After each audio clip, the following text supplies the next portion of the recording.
Shalom, perkenalkan nama saya Junita Kapasiang dengan NIM 230203039. Pada kesempatan kali ini, saya akan membahas materi mengenai teori Karl Marx dan teori Peter Berger tentang sosiologi agama klasik. Pertama, itu ada pokok pembahasan. Yang pertama adalah latar belakang. Yang kedua, itu teori Karl Marx. Yang ketiga, teori Peter Berger.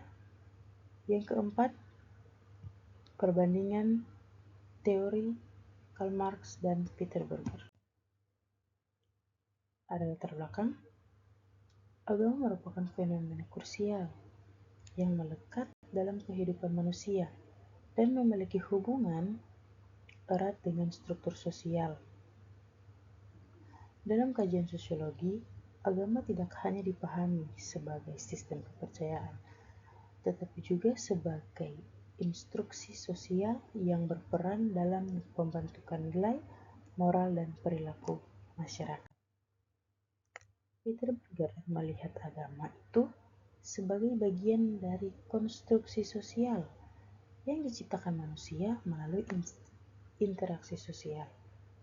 Nah, dalam bukunya yang berjudul The Great Canopy, Berger menjelaskan bahwa agama itu berfungsi sebagai sistem makna yang memberikan keteraturan dan legitimasi terhadap kehidupan manusia. Kita masuk poin pertama bagian A, itu teori Karl Marx dalam sosiologi agama klasik. Pemikiran Karl Marx merupakan salah satu dasar penting dalam perkembangan sosiologi agama klasik. Dalam perspektif klasik, agama tidak dipahami semata-mata sebagai fenomena spiritual, tetapi dianalisis sebagai bagian dari konstruksi sosial yang berkaitan erat dengan kondisi ekonomi dan kekuasaan. Yang bagian kedua, bagian B, pemikiran Peter Berger itu juga memberikan kontribusi yang signifikan dalam kajian sosiologi agama, khususnya dalam memahami agama sebagai bagian dari realitas sosial. Meskipun secara historis ia termasuk pemikiran modern, teorinya banyak digunakan dalam kajian sosiologi agama karena memberikan penjelasan mendasar tentang hubungan antara agama dan masyarakat. Yang ketiga, perbandingan teori Karl Marx dan Peter Berger. Dalam kajian sosiologi agama, pemikiran Karl Marx dan Peter Berger menunjukkan perbedaan mendasar dalam memahami agama, meskipun keduanya sama-sama memandang agama sebagai bagian dari realitas sosial.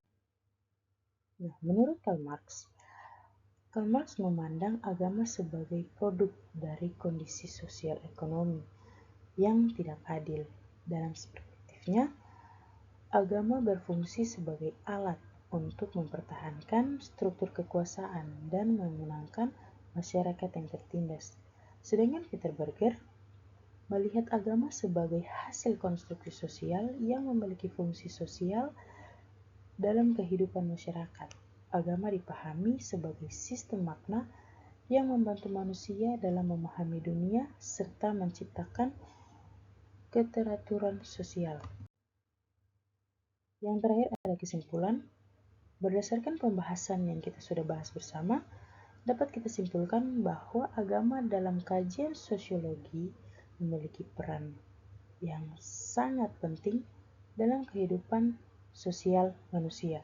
Karl Marx memandang agama sebagai produk dari kondisi sosial ekonomi yang tidak adil dan berfungsi sebagai alat ideologi yang dapat mempertahankan kekuasaan serta mengaburkan kesadaran kritis masyarakat.